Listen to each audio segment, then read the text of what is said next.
O que é funil de vendas e para que serve? João Rios por aqui, do outro lado, Shando Natsumi, e voltamos com o dicionário do marketing digital. E a palavra de hoje, ou a expressão do dia, é funil de vendas. Para variar, vamos primeiro lá no nosso dicionário, nossa definição, e se parecer algum dia que eu estou lendo alguma coisa, adivinha, eu estou lendo, é claro. Você acha que eu vou decorar 200 definições e cair na perdedeira de errar algum dia e todo mundo começar a tirar sarro do tio João? Não vai rolar. Ah, mas pode ser que aquilo que você escreveu esteja errado. Aí são outros 500. Tanto é que a gente sempre fala, a gente traz não é o que é melhor ou pior, o certo ou errado, a nossa visão, a nossa pesquisa é aquilo que a gente quis trazer para você. O que eu posso dizer é que é o nosso melhor.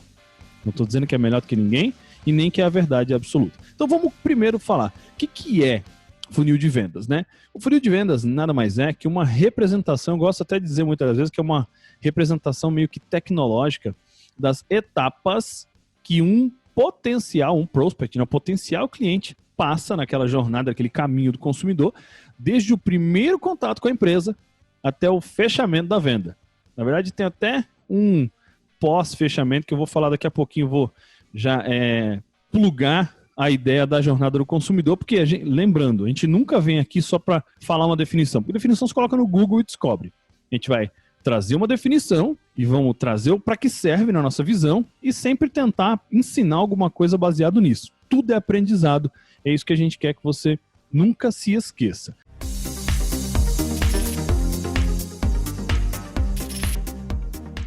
Então, porque normalmente, a gente fala de um funil, tem a boca dele, né, o topo, né, o funil também é muitas vezes conhecido, né, como pipeline. Ele é dividido em 3 etapas, basicamente. O topo do funil, o meio do funil e o fundo do funil. Você pode ouvir em alguns lugares também as expressões tofu, mofo e bofo. Mas, João, e o que? Topo do funil eu entendo. Meio do funil, esse O, para que é? Porque tudo isso vem do inglês, tá? Que a gente fala, né, de top of the funnel, middle of the funnel e bottom of the funnel, que é o fundo. Só que é importante a gente entender, antes de a gente passar, né, do para que serve, que ainda tem o after purchase, que é o seu, depois da compra. E por que isso? Vamos lembrar, como sempre, da jornada do consumidor. Primeiro passo lá, 5 As do Kotler, lembra? Assimilação e atração. Então, é todo um processo de topo de funil para poder ir indo para o meio do funil. Depois tem o processo de arguição, que a pessoa começa a pesquisar mais a respeito, entender um pouco mais, já ganhou, que lá no topo a gente está falando de consciência, né?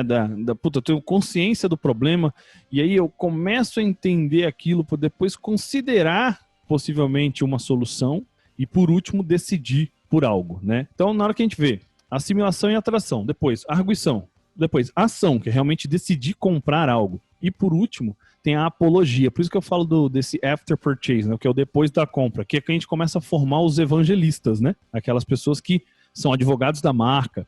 Então é importante a gente ter essa clareza do funil de vendas, nada mais, para a gente se lembrar do caminho que o nosso prospect vai fazer ao longo da jornada do consumidor, e cada um tem a sua, né, o seu momento, e a gente nunca se esquecer de que a gente tem que criar pontos de contato em cada uma dessas fases. Porque se a gente não tem contato, a gente não conhece, a gente não sabe o que está acontecendo, a gente já passa batido muita coisa. Eu já falei um pouco disso, né? Eu já antecipei, mas para que serve, né?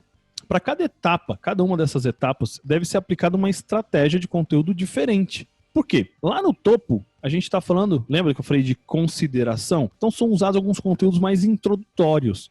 Com qual objetivo? Transformar aquele visitante, né? Transformar aquela pessoa que acabou de assimilar a sua existência em um possível lead, um prospect, um prospecto.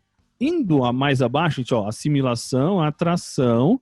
No meio do funil, os conteúdos eles são um pouco mais aprofundados. Então, a gente está ali no meio. Busca o quê? Fortalecer o relacionamento com o usuário, uma conexão, e gerar uma demanda pelo teu produto ou pelo teu serviço, ou, em outras palavras, pela tua solução. Já no fundo, o bofo lá, o bottom of the funnel, o prospect, ele já está mais próximo de comprar, né, de aceitar aquela solução, como a gente prefere dizer.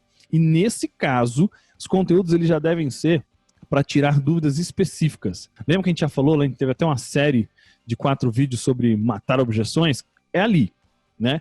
E você vai começar a mostrar também o que a gente chama de estudo de caso, prova social, enfim, é o momento ali da decisão. O que você tem que entender? Quando você não respeita o funil, você não está respeitando a jornada do seu cliente, a jornada desse consumidor. Aí o que acontece? A gente volta para aquela famosa estatística da pirâmide de Holmes. E é Holmes, não é o Homer Simpson, tá? Lembra que a gente falou, o japonês já trouxe para a gente lá em um outro vídeo? Se você não tem funil, game over. Por quê? Você vai estar vendendo só para aqueles 3% que já estão prontos para comprar. Ah, mas não é sempre assim? Lembra que eu também falei lá atrás que existe alguns que você tem que trabalhar a qualificação. Porque 3 estão prontos anyway.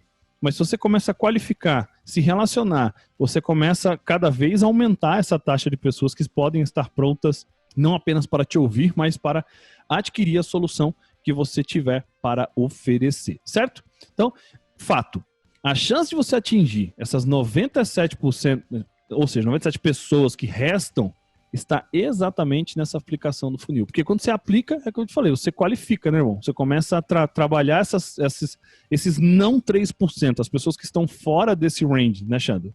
Esse funil, ele é difícil para a maioria das pessoas, porque ele é um funil que leva um tempo, né? E tudo no marketing digital é imediatismo, né? Converte e vende. E a gente sabe que quando a gente quer acelerar essa conversão, o que acontece? 2 coisas normalmente são consequentes de funil não bem feito ou forçação de barra. A primeira é que você pode até vender, mas a consequência é a pessoa fica insatisfeita, e isso, primeiro, porque a sua venda, o seu lead vai sair bem mais caro, porque ele não estaria pronto para... Então, você traz um volume muito grande e pouca gente... Temos até a estatística de cada 100, 3 estariam comprando, então você vai gastar muito para vender para poucos, e a forçação de barra para você sair dessa estatística de 3 e para 10, 15, 20, ela vai custar caro. E tem mais, como a pessoa não estava pronta naquele momento da jornada para comprar, o que aconteceu? A sua taxa de devolução vai ser grande também, porque o cara, ele caiu num funil, caiu num vídeo, ele comprou. Só que ele não estava pronto para aplicar o conteúdo, ele não está muito com clareza, uma série de coisas vai acontecer. Então, o funil, ele é muito interessante quando você pensa em funil. Depois nós vamos falar de inbound marketing, vamos falar de mais coisas aqui no dicionário, mas tem uma coisa importantíssima. O funil, ele está preparando o seu consumidor, seu cliente, sua persona, para o momento certo. É uma escadinha, ele vai levando... É uma estrutura, né? É como se fosse um trilho, né, irmão? É como se fosse um trilho. Exatamente. Pensa o seguinte, né? Usando o que o Xando está dizendo. Pensa que assim, você tem que construir um trem e todos têm que passar por algumas estações. Não tem como você chegar, sei lá, no Tietê sem passar pelo Jabaquara. Eu nem sei se eu tô falando algo que faça sentido, tá, gente? Em termos geográficos. Mas eu tô dizendo assim, não tem como você chegar no ponto 3, que é o fundo do funil, se você não passar pelo 2 e não entrar lá no 1. Ou pode até, alguma das vezes, a pessoa já tem uma certa conexão com você, já entrou ali mais perto do meio do funil. Mas o que o Xando estava dizendo é, se você tentar forçar a barra porque tudo na internet é rápido, é escalável e é plug and play, a chance de você ter frustração é grande, porque a tua oferta pode ser muito, muito boa, mas a pessoa não estava qualificada ao ponto de realmente aquela ser a solução que ele precisa, ou realmente você ser a melhor solução para ele. E você não quer só vender, você quer encantar, pelo menos você deveria. Pelo menos é aqui que a gente vai tentar fazer com que você entenda a importância e a necessidade disso. Então, se você, de verdade, não tem todo o conteúdo num funil, possivelmente, mesmo você sabendo muito das dores, mesmo sendo um expert muito brabo, você pode ter resultado muito aquém daquilo de quem tem funil. Vamos voltar agora num ponto importante. Voltar não, mencionar. Ah, João, mas eu não sei nada de funil, de e-mail, Não, ninguém está falando aqui de automatização, tá? Eu não estou falando nada de ferramenta. Eu estou falando de uma ideia do caminho do consumidor. A gente está falando justamente para você respeitar o momento da tua pessoa e conduzir ela ao longo desse caminho até o ponto em que ela esteja pronta para considerar a solução que você tem a oferecer. Lembra que, por exemplo, quando a gente ensina lá no Vende Conhecimento, isso aqui, ó, nossa bandeira, Vende Conhecimento. Como você, sem ser famoso nem nada do tipo, você fazer o seu funil, por exemplo, tirando pessoas de fóruns, grupos ou qualquer outro lugar e levando para um WhatsApp, que ali é um lugar, você tira do barulho do mundo e se relaciona com elas no WhatsApp, depois faz encontros, por exemplo, no Zoom, igual a gente está aqui, Skype ou qualquer outra ferramenta. O que eu estou querendo dizer ninguém está falando aqui que se você não souber fazer funil estruturado no Infusionsoft, ActiveCampaign, nada disso. Não estou falando nada de funil de e-mail, não estou falando nada de ferramentas brabas. Estou falando da ideia, da definição e da importância de você respeitar esse caminho, certo? Espero que você tenha gostado. Mais uma vez a gente trouxe aí não apenas a definição pura e simples, porque isso você poderia buscar no Google e ter a sua própria conclusão, mas a gente queria trazer uma definição pós-estudo, mais experiência, mais nossa visão, e também para que serve aquilo que a gente trouxe e como a gente, de certa forma, como eu sempre falo, tudo é aprendizado, a gente conectar um aprendizado nisso para que não seja apenas aprender mais um termo, mas realmente levar algo para casa. Se você gostou, comenta aqui embaixo, curta nosso vídeo, compartilha, se inscreva no nosso canal, ativa o sininho. A gente se encontra quando, onde? Amanhã, aqui mesmo. Um abraço, fiquem com Deus e até mais. Fui!